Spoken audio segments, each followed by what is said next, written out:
So there's a lot of fundraising to rebuild Puerto Rico, a lot of it high profile. I think of Hamilton, for instance. Yes. But overall, are you getting recovery funding as quickly as you need to, especially for the major infrastructure projects? That has been a little bit of the slowdown. Of course, recovery is sort of segmented into different tranches. FEMA recovery funding has been slow. We feel optimistic that HUD or CDBG-DR funding is right on track. And the important thing is that we get the opportunity to use those resources not only to build back what was there, but to harden infrastructure and to rebuild better, more resilient. So we've laid out a path forward. I think we have the framework for a very transparent transformation and a very effective one. So we're optimistic that as these funds will come in, we'll be able to rebuild Puerto Rico. What's your number one priority when it comes to the infrastructure you're looking at? I think energy is critical. It demonstrated to be the linchpin of everything else in society.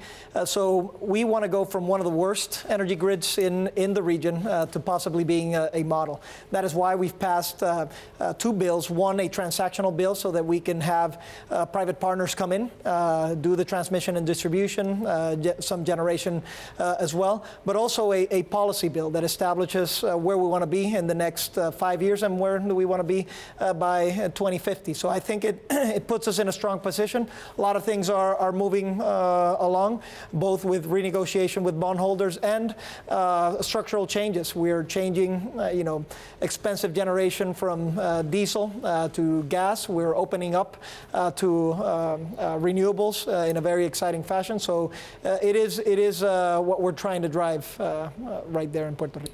Let's get specific here, because in March, Bloomberg reported that the only hospital serving the isolated island of Vieques was out of operation because it was awaiting recovery funds. Today, you had a group of senators and members of the House led by Senator Warren writing to the acting administrator of FEMA asking for answers, seeking an update. What's the latest on that? Well, it's an important question. We've been working on that particular project for a while, and it becomes sort of an example of everything else that's going on in the island as well.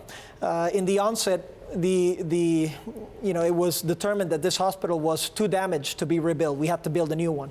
That's because it had mold and fungus and so forth. So it really was better to rebuild one.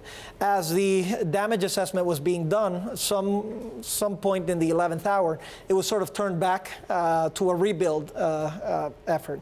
I think we need to look at this very carefully, because rebuilding a structure that's already sick and isn't serving its people well, it's not going to do much good. It's an opportunity to rebuild a very a modern and functioning hospital for the people of Vieques.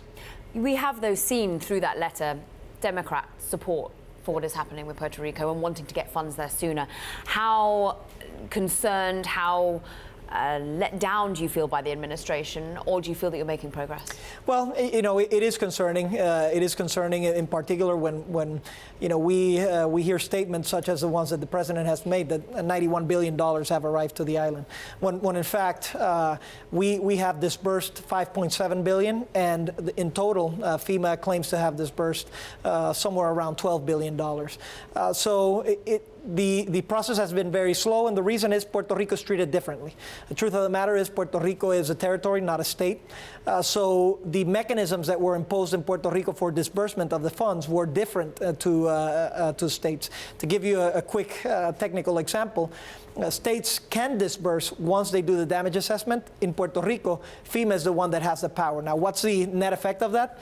The net effect is that permanent work money has been very, very slow in Puerto Rico. So much so that by this time, after Katrina in Louisiana, for every project you have in Puerto Rico right now, you would have 32 in Katrina.